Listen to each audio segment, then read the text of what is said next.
Hey, everybody.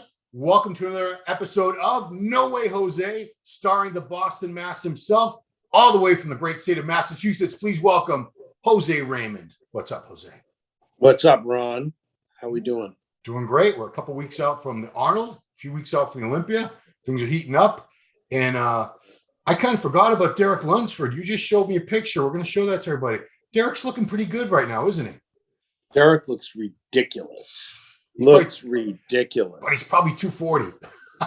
Well, it's a great topic because the picture I'm about to show you is, I'm sure a lot of you have seen it online, is stage ready. He's ready. And I'm venturing a guess of about 225 to 230 in this photo.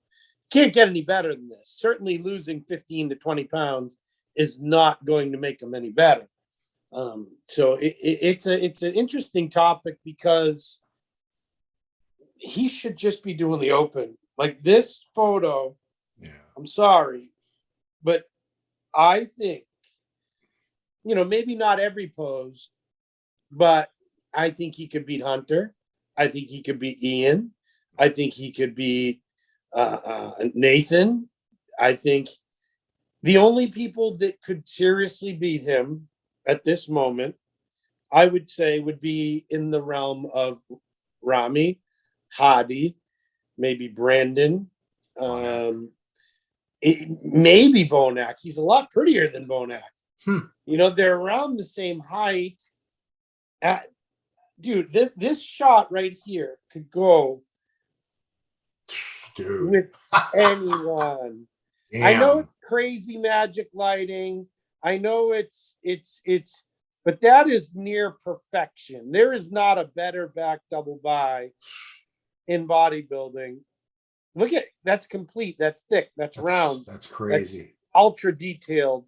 The hamstrings, the glutes, the quad, every last aspect of that is bananas. So what happens in 4 weeks? He's got 4 weeks and a couple days now. He's probably got 20 pounds to lose. I would think so. So we're not going to see that, what you just showed us. We're not going to see that on stage. No, unfortunately, we're probably going to see a severely depleted version of that, which will not appear nearly as hard.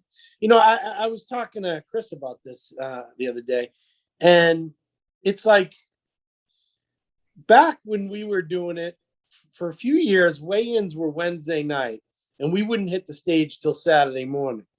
So you'd see a vastly different version of flex than you did at weigh-ins. Right. And I think if that were the case, Derek might be able to pull it off to a certain degree. But now you have him depleted and Sean Clarita ready to burst. Right. It's just two different totally situations. And I would advise Derek, win, lose, or draw at this Olympia, move on. Because the best version of you is not at 212. It's not even close. Yeah. And he's so young and he's continuing to grow and he needs to continue to let his body improve. And I just made a bold statement saying, I think he belongs in that group. I think he can beat every one of those guys I just named. Well, if that's true, then he should have. He wasn't going to because he was determined to do the 212 Olympia this year regardless. But so the last 3 shows in the USA were won by Ian, and Hunter, I think. Is that right? Yes. So, yeah, he could have won either Tampa, Chicago, or the Texas Pro and qualified if he had done it. Yeah. Yes, I think he would have won one of them. I think, it's all speculation because we're going by photographs, but I haven't seen a photograph of anyone else that's that impressive. Is impressive as that one I just put up. I told him that when I saw him at Flex's grand opening. I said, why don't you do the New York Pro? Why don't you do something like that? You're already qualified for the Olympia. Go do one of those shows, and if you win, you belong. Right. And he was just so focused on, doing the Olympia and just which, I don't blame him, but shit, I would have done one of those open shows or a couple of them because he's already qualified for the 212 and see what happens. I wish they would let him do. I know it's ridiculous, but I wish they would let him do. He could have qualified, and I would have loved to see him in both. But that's they won't let you do both, 2 divisions in one Olympia. But man, that'd be cool to see, especially if he ended up doing better in the open. Well, then he would be too heavy. Yeah, it's all. I'm talking nonsense now, but he's got Hani Rambod coaching him now. I wonder why. I wonder if Hani's going to be able to bring him in somehow a lot fuller at 212 than he has been. Because the last couple of times, by the time he gets to the Olympia, it's not what I want. It's just like Flex Lewis. He still won, but that wasn't the best Flex Lewis. The best Flex Lewis is like probably 225 or somewhere around that range. Yeah. I guarantee Hani's gonna bring him in at his best. Yeah. At 212. His best version of 212. Right. But it's not going to be the best version of Derek. I think Hani's probably going to see the same thing. Like he same thing with Hadi. Hadi could have done 212, but the best version of him is 218 to 225, something like that. Yeah. And he's going to find that same thing with Derek. And I guarantee he's going to, whether he wins it or not, he's going to say, you got to move on. It's just not what's best for you. Man, this is crazy. He looks unbelievable. Well, let me ask you, Jose, if you could have chosen to have won the 212 Olympia or say 4th place at the Mr. Olympia, this was your last show ever, your last year, which one of those would you have picked? Well, they're both financially the exact same.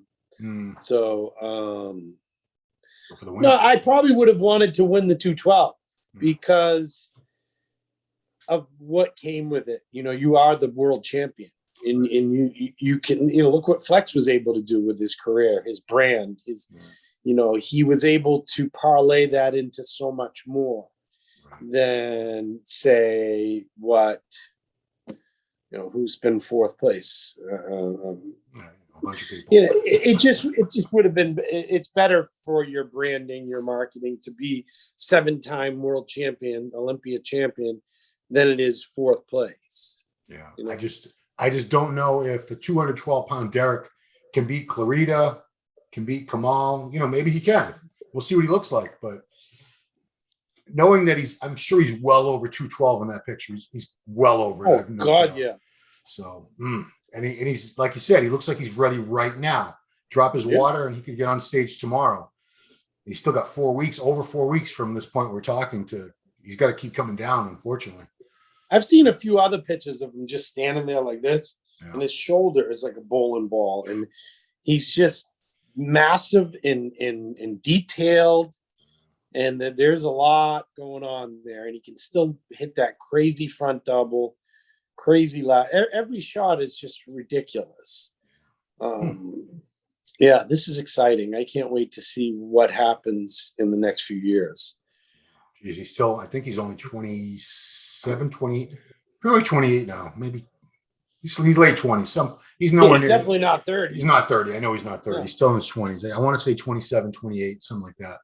Yeah. So yeah, geez, time is on the side.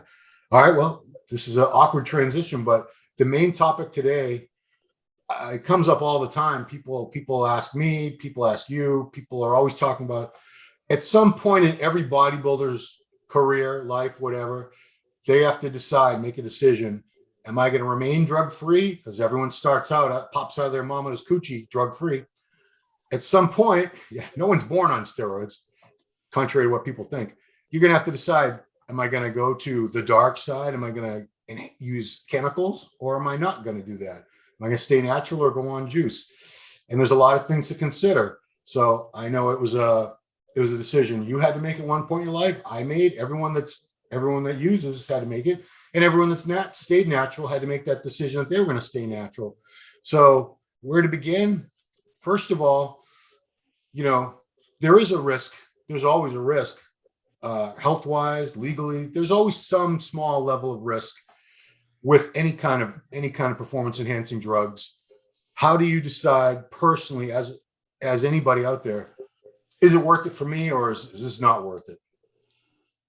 I don't know. There's many factors. One is can you develop a very, very impressive physique without them, without any PEDs at all? Can you do it naturally and look like you are on drugs? If you can, then that would suggest that you're going to make something out of the sport. If you can't make a living, if it's not going to be worthwhile, if you're just doing it to do it, then I would say no. What's the point? Just, a recreational steroid user like that's there are ramifications for everything, and if you can parlay it into something, then sure, that's a personal decision. But I would, if I had a shit physique and I was thinking that hormones were going to make me into a great physique, then you're sadly mistaken, because it doesn't work that way. It just makes you a bigger version of what you already are. An inflamed, better, slightly better version of what you are. So I wouldn't, if I had a shit physique, don't go do something else. Well, you bring up, so you're looking at it from the point of like competitive bodybuilding. And I think the vast majority of people who use steroids are not competing. Most of them probably have no intention of competing, but they just want to enhance their results beyond what's possible naturally. So I think even if they have what we would call a shit physique, like on stage, we would tear it apart, but walking around the gym, maybe they just want to walk around the gym or the mall or the beach or the club, I don't know, wherever, and, be more impressive to the average person, because the average person wouldn't say, man, they got narrow clavicles, or their chest is flat. The average person would be like, wow, that kid's jacked. That guy's jacked. But, like I said, there's always a health component. I always say, if you don't want to risk your health at all, don't use steroids. Don't even think about it. Stay natural. And another thing, this all came about because about a month ago, I made a post on Instagram with me on one side and Christian on the other, my son, where I was 25 and he's 21 now. And there's a lot of similarities. He's got a tiny little waist, and I used to have a tiny little waist. And I blew my midsection out, not from GH, but years of steroids and overeating. My midsection, my trunk got thicker and wider. And a lot of people, they're being trolls, but they had a good point. They said, you look better naturally. I said, well, proportionally in physique, if you look at the aesthetics of it, I did have a better physique before I started on drugs. I got bigger, but the proportions didn't get better. They got worse. I just became a bigger version with a thicker waist. So, I kind of struggle with that myself. It's like, maybe I should never have used, maybe I should just stay natural all these years. You didn't make it a priority to keep your waist tiny. You didn't wear waist trainers and practice vacuums and, all that kind of stuff. It had you, maybe you could have held that in check a little better. I don't get the recreational steroid use. I don't get it. Like, why? And then what? Like, I can see if you have like low testosterone, just due to your health issues or whatever, then you should supplement that so you have normal levels and you can live a healthy life. Right. But just to look a little better on the beach or in the gym or at the mall, that's ridiculous. You can work hard, and most people aren't. Those people mostly aren't putting in either enough effort or the right effort to do it naturally to begin with. Oh, absolutely. They would rather take steroids than eat 7 times a day, eat enough and train and do cardio and get the rest that they need. They would just rather take the juice, I think most people, if you have a halfway decent physique or halfway decent genetics with a little bit of hard work, can reach a pretty good level where people will be Like, oh, that guy looks great, Yeah. without juice. I don't understand it unless you're going to be able to hit, 72 home runs in a season, or be Mr. Olympia, or make a living from that sport, Yeah. or be a 400-pound offensive lineman, making millions. Then no, it's not. It's not worth it to me. That's my opinion. Right. I don't. For some people, they feel great and they getting chicks and they're getting whatever they think. But ultimately, when do you stop?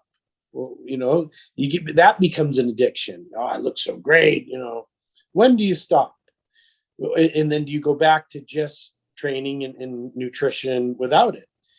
And what age? At what age do you stop doing that? And what age can you be okay with not being the biggest guy in the room? Unfortunately, I think the answer to both of those for many is you're never gonna stop. You're never gonna want to stop. Once you have this extra level of size, especially, like people say this to me, like, when are you gonna stop? And because I'm very open that I use more than just TRT dose. But luckily, through the grace of God and great genetics, as far as tolerance to drugs in general, I think I've been very, very fortunate. I have the heart, the ultrasound, the calcium scores. I do all that. I know that I'm healthy, much healthier than a lot of my peers. We both know so many guys our age, or you're 5 years younger than me, but we know a lot of guys who passed away. Unfortunately, they weren't so lucky. Their bodies just did not.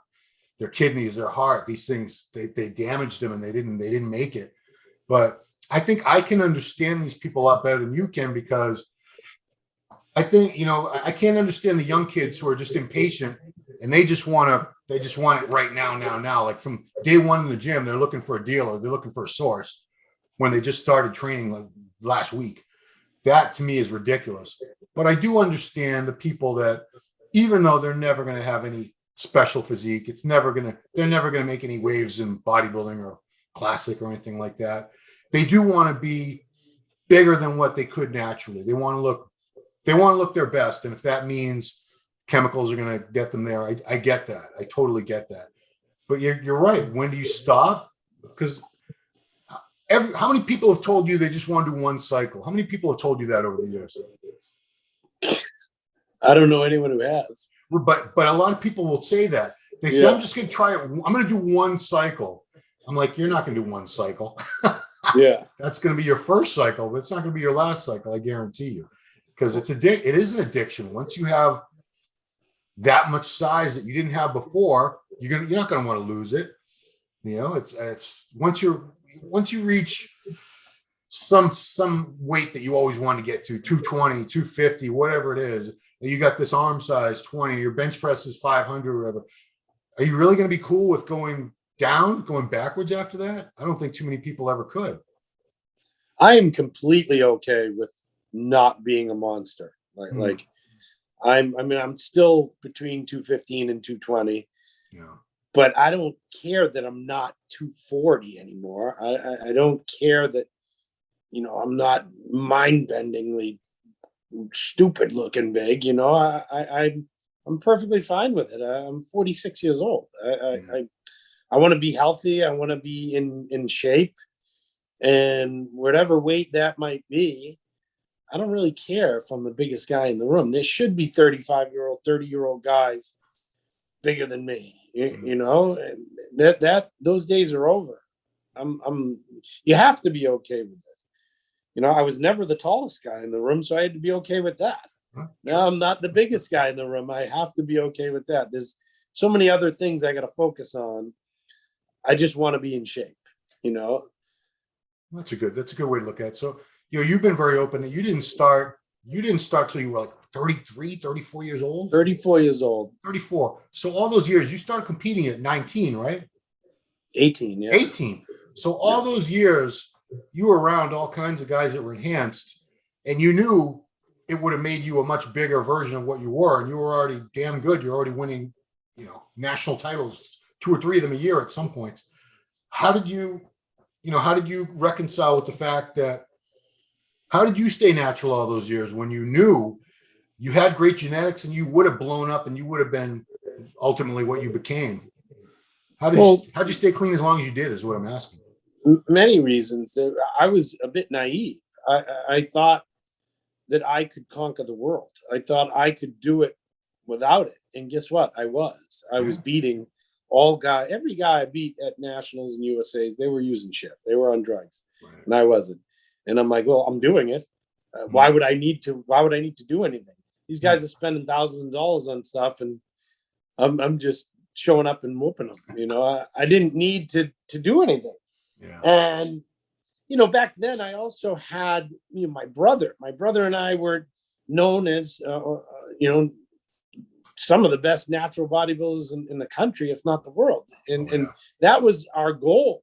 We wanted to prove it that we could be the best. And and once we got to a certain point, and then my brother stopped competing, and I continued. And then I started seeing things like I went to the World Championships, it was natural. And, Dennis Wolf won the overall at over 250 pounds. And the guys in my class had shoulders out to here. And I'm like, these guys aren't natural. This is crazy. And, as I started getting older, and I'm like, well, do I want to continue doing this? And then they started the 210 division. They had a division for me to look forward to. Because at the time when I first won the nationals and the USAs, Ronnie and Jay were at their peak at 280 and 270, 290 something. These guys were well over 100 pounds bigger than me. So my goal was never to be a pro IFBB bodybuilder competing on the circuit with Flex Wheeler. And that was not even a thought in my head remotely. I wanted to go and win the world championships, and I wanted to ride that wave. And then lo and behold, they developed a division for me. And, I always say it. I like to think that they developed that division because of me or because of people like me. I kept winning and declining my pro card, And from so many times doing that, they developed a division where not smaller, but shorter guys could go and grow and make a career out of it. Because I wasn't the only one that remained. You remember Marvin Ward did the same thing. Yeah. We had a few of us that were enjoying the amateur level back then was incredible. Oh, dude. It was incredibly competitive year after year. You'd see guys like myself and Tricky Jackson and Derek Farnsworth and Steve Holland and Chris Faldo and just unbelievable year after year banging it out. And it was exciting. And once that division was developed and I was still relatively young, I'm like, do I want to compete? If I want to compete, that's the route to go. I do wish I stayed, honestly, and went on and won the light heavies and then went on and won the heavies.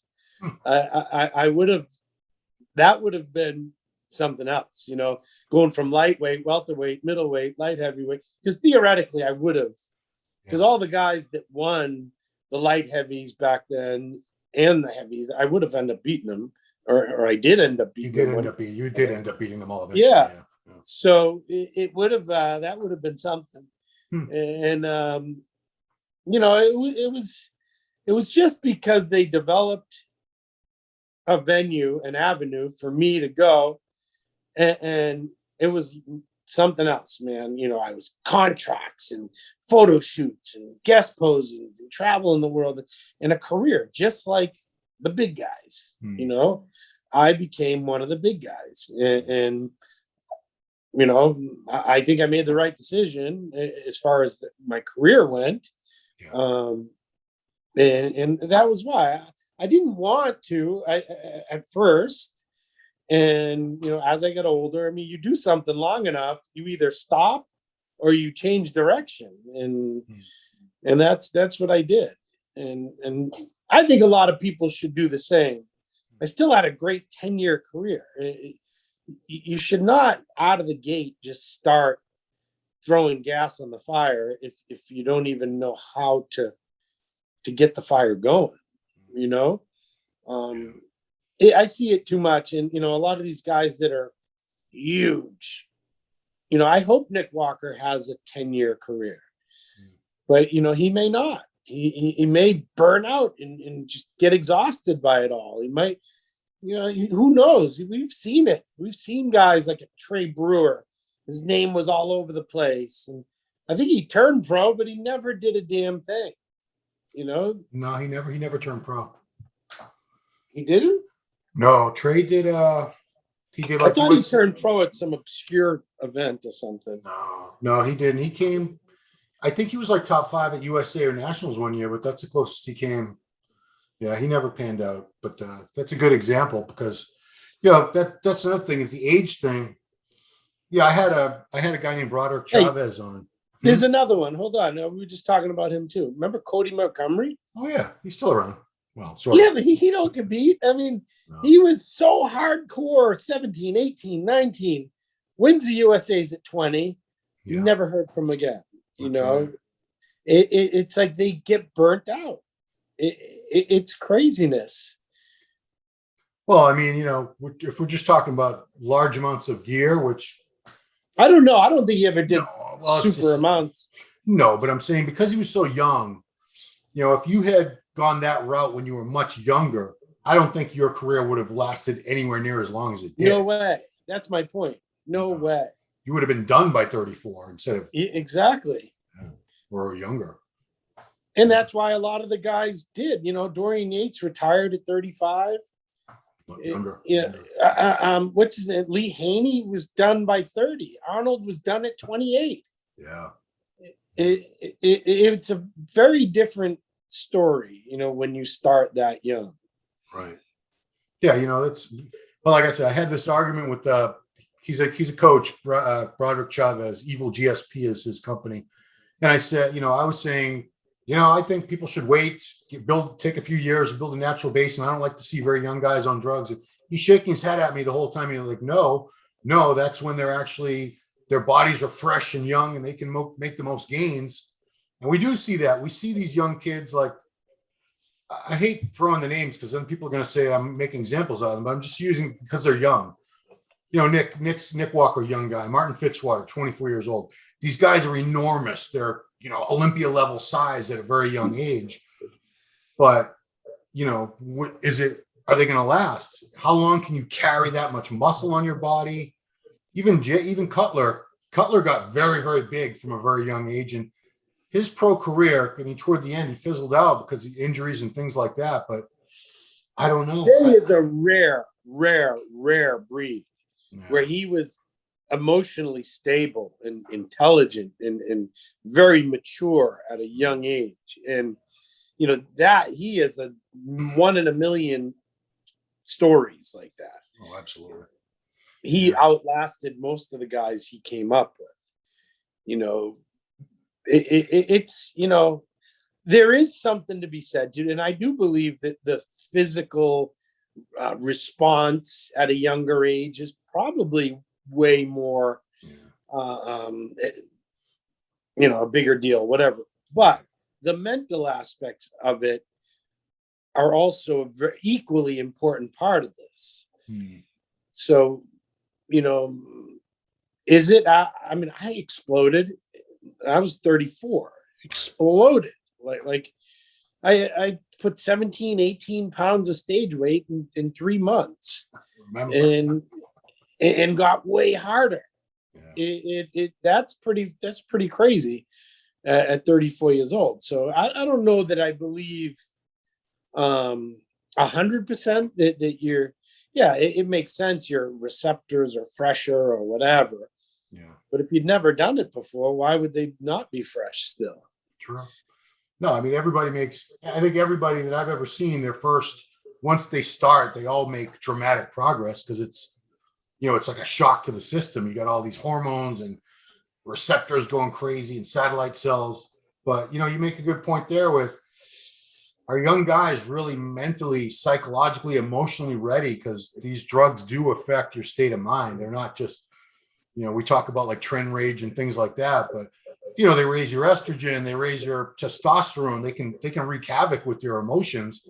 And if you're not stable, if you're not in a good place in your life, and if you're not stable with the way you communicate with people and things like that, I've seen some young guys turn into real, I don't want to say monsters, but just like nobody wanted to be around them. They were just like too emotionally volatile. They were either almost like bipolar. Sometimes they were in good mood. Sometimes they would like give you a dirty look and like, what the hell was that for? Yeah. So there's a lot of things. Dude, I never experienced that. I think if you've heard it before, if you're an asshole, it makes you a bigger asshole. 100%. It's not going to turn a really docile, nice person into this raging maniac. And it's like, it's not going to, you've seen guys who have a great head of hair. If you were meant to go bald, you're just going to go bald a little faster. If you had acne, you're going to get acne from juice. If you never had acne and you had great skin, I never got any acne from that stuff. I mean, my hair fell out, but it fell out at 45 years old. Yeah. I don't know how long I was supposed to hold on to my hair. So you were 145 apparently. Yeah, exactly. I think it speeds up everything. So if you're a complete jerk, it's going to make you a bigger version of that. I know so many guys on tons of stuff that are the sweetest, most mellow people, and but I also know complete assholes that remain assholes. I know plenty of assholes who've never even seen a steroid in their life. Exactly. It's a very interesting topic, and we'll never get to the bottom of it because you don't know. We'd need someone like Dr. Pope to come out with his findings and inform us. But my answer is and will always be: you should wait. Look at the great careers that have spawned for the people that started later, like a Kai Green. He's still an absolute monster, healthy, looking unbelievable. Sean Roden won his first Olympia at 41 years old. I was able to go on and have a 10-year career. There's a lot of examples. Ronnie Coleman, I think he won an Olympia in his 40s. Yeah, I think he was 40 when he won his last one. Yeah, and Ronnie, good example because he didn't use anything until I don't think he was in his almost late 20s before he touched a drug. He turned pro naturally. Yeah, he competed in the IFBB for a couple of years naturally until he went to see Flex Wheeler in his hotel room and said, what's going on? What do I need to do? Yeah, Flex finally explained to him there's drugs involved in the sport. If you want to advance, you should probably use a little bit of drugs. So it's crazy how nobody believes. Me and you can talk about Ronnie and Kai, and they're like, no, they were always on drugs, always, because people have. It's hard for people to accept that there are others with these crazy genetics. It's like this is the only sport I know where people get so upset about that. It's like I'm a football moron, but I know you're a huge football fan. Yeah. When you watch. Well, Tom Brady's gone now, but when you were watching Tom Brady and everyone else was watching, Tom Brady is not gone. Well, he's gone from the New England Patriots. Yeah. Okay. Are they getting him back? No, but I think the average fan watching it from their at home on Monday Night Football, or whatever, they didn't think, I could probably do that. I could probably do what he's doing. If he's probably on drugs and there's some drug I could take that could make me play football. I could throw a football all the way across right into that guy's hands. Just like Tom Brady, there's got to be a magic pill, It's all genetics. So I guess to wrap it up, should you stay natural? It's everybody's choice. You look at it from the point of view of it's only worth it if you can make a living out of it, because there is a risk. And if your only reward is getting more attention and getting more validation and likes on Instagram, probably not a good reason for you to risk your health, because people do die. People do have serious health problems. You might be one of the lucky ones. You might be one of the ones who's not very lucky at all. And, there's no way to tell long term what's going to happen to you when you decide. I'm talking to you, the viewer, after years of this stuff. You know, you might die very young, you might live old age, but there's no way of knowing. There is that risk factor. So I think everyone just needs to keep that in mind. You wanna impress people and get chicks. Make more money. Don't make more muscles. Spend all that energy you're gonna on weight training and steroids. Spend that energy on making money. You'll get chicks. Don't you worry. But someone said you never lose women chasing money, but you will lose money chasing women. Totally unrelated, but I just thought of that. That's a good quote. It's a great quote and very true. Yeah. Cool, man. Well, we were all over the place, but Derek Lunsford, I hope you enjoyed that shout out. We think you're one of the greats. I kind of forgot about it. Derek can be the best. Derek can win an Open Olympia someday. I want to see him at his best versus Flex Lewis at his best. The showdown. I think we're probably about 2 or 3 years from seeing that. I believe we will see that one day. There's another opinion I have real quick. I think Flex should come back and do the 212. Oh, come on. Why? Why? Because what we spoke about earlier, how great he was able to, build his brand off of being a 7-time Olympia champion. Now he hasn't competed in 3 years. And why bother going to the Open? He can go into 212 and win. He can win. He's proven it over and over again. The best version of Flex, the 2018 version, that would be Clarita. I mean, come on. Right, but you don't think there's a version of Flex that could win the Open Olympia? It would be a lot harder. That's for sure. Sure, but that's the big show. That's the big title. His brand would flourish extraordinarily if he came back and won another 212 Olympia. He's got nothing to prove in the Open. I mean, why would he have to prove? He's one of the best in the world at what he does, period. Well, because he does have something to prove because he's never stood on the Open Olympia stage. And everyone's been speculating for all these years how he would have done in this Olympia, that Olympia. Like last year, everyone's like, oh, he would have been third, he would have been second, third, fourth, or whatever. And maybe he would have. And I want to find out. Selfishly, I want to see him on the Open Olympia stage. I want to see him with Rami and Curry and those guys and Hadi. Because I've already seen him beat all these other guys before. I want to see him beat some of those guys. Well, I love Flex, and he has a family, and he has a daughter, and he has, hopefully he's going to have another one, and he's trying it from what I know. And I think he's been pretty vocal about it. So I'm not spilling any beans here, but I wouldn't want to even see him do what he would have to do to try to stand next to Rami. Why? He's a successful businessman. He's just do the 212. You could be crazy at 212 and continue being who he is. Let everyone wonder what could have been. I'd rather see him do 212 than try to be a 240-pound freak on the Open stage. If he's going to listen to either of us, I'm pretty sure he'll listen to you. So, Flex, if you heard him, I guess we'll see you next year at the 212 Olympia 2022 back in Vegas and was it Planet Hollywood and the Zappos Theater? Yeah. Is that happening next year? Pretty sure. Yeah. Oh, wow. They're going to move it out of Orlando? Oh, yeah. Orlando was just like a temporary thing for this. Obviously we need to get through this COVID mess and everything, but I talked to Dan Solomon in Tampa at one of those shows, either Chicago or Tampa. They're all in Tampa. And, he has every intention of bringing it back to Vegas next year. Okay. And it sounded to me like it was a done deal, but don't quote me on that. All right. I don't think there's any Ron. Done deals in this age of COVID anyway, Yeah. We can hope and pray. But yeah, okay. Well, Flex Lewis, 212. That's interesting. I didn't expect to talk about that today. Good debate. That would be exciting. If Sean wins again, only to be dethroned 4 years later by the 7-time champion. From 18, it would be 4 years he was gone, right? Like Arnold came back after 5 years and won his 7th Olympia. Flex would come back and win his 8th.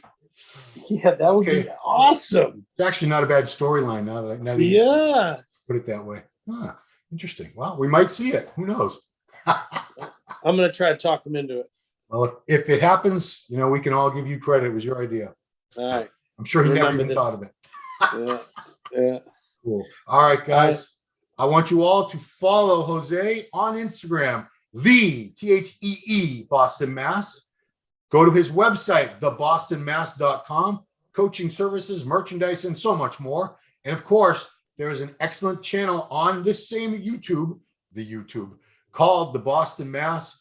Jose and his buddy Nate Tello go all over the great gyms. They do podcasts, plenty of awesome content. Check that out. And that's it. We thank you guys all. And of course, I thank you, Jose, for taking the time. My pleasure, Once Ron. again. Thanks, everybody. Subscribe to the channel, like the videos, share the videos, do the thumbs up thing, hit the bell thing, do all that good crap for us. We appreciate it. And we'll see you next time.